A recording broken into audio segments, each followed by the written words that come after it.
Boys from Rock School, and my name is Seth. Today we're going to be talking about how to read tab. Now tab is short for tablature, and it can be used for guitarists or bass players. Tab is just a system that you can use, and it tells you where to put your fingers on the fretboard. It's really nice and easy for kids to start learning this way. It's nice for parents to help their kids because it's pretty self-explanatory. It's just kind of a it makes sense how to read tab. So it looks like this.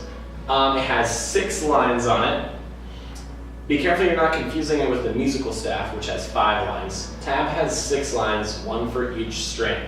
So you'll see how I labeled each string. This lowest string is going to be your low E string, A, D, G, B, and your high E string on top.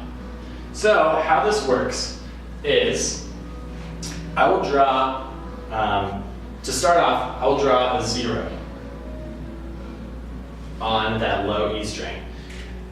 Now you can either call that a 0 or a lot of people call it open. So all that means is you're going to play the low E string as is. You're just going to play it open. So it sounds like this. Nice and easy. So that's open. Now, if I do this,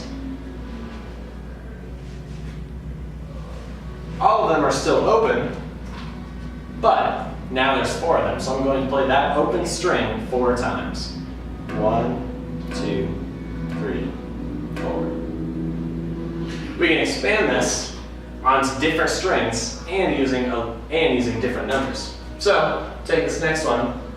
If I write a 3 right there, notice how I wrote it on a different string. I wrote it this time on the A string, and the 3 means the fret number. So I'm going to look at my fretboard. I'm going to go up 3 frets, 1, 2, 3, and play that 3rd fret on the A string 1 time. Now I can do the same thing and add a bunch more 3s. There are 5 3s now, so all I'm going to do is play that 3rd fret on the A string 5 times. 1, 2, 3, 4, 5. With tab, you can also stack notes on top of each other to make chords. So if you've gotten this far in guitar, we can tab out an E chord. So how this is going to look is our first string is going to be open. The next string is going to be 2. The D string is going to be 2. The G string is 1. And the rest are open. So if we stack them on top of each other like that, and we play 0 or open on the first string, 2, 2, 1, and open on the last 2 strings, that's going to make a chord.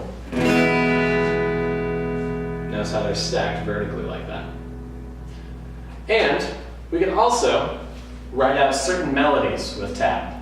So if you take a look at this one, you're going to notice it's on the G string, and it's pretty horizontal, all right? So it's a little bit longer. Tab tries to sometimes help you out and write the rhythm of the song a little bit. So you'll notice some notes are closer together. That means they're just going to be played a little bit faster. Some notes are spread out, maybe they're sustained a little bit longer. So this one sounds like this. Find our G string and open 3, 5, open 3, 6, 5, open 3, 5, 3, open. Anyone can guess that song? It's Smoke on the Water. All right, so you can write out melodies. One final thing to mention, tab can also be read for bass, but the difference between bass and guitar is that bass only has 4 strings. So on bass tab, you're only going to have 4 lines, E, A, D, and G. All right, so there's how you read tab. Hope you have fun reading a bunch of cool stuff and learning songs.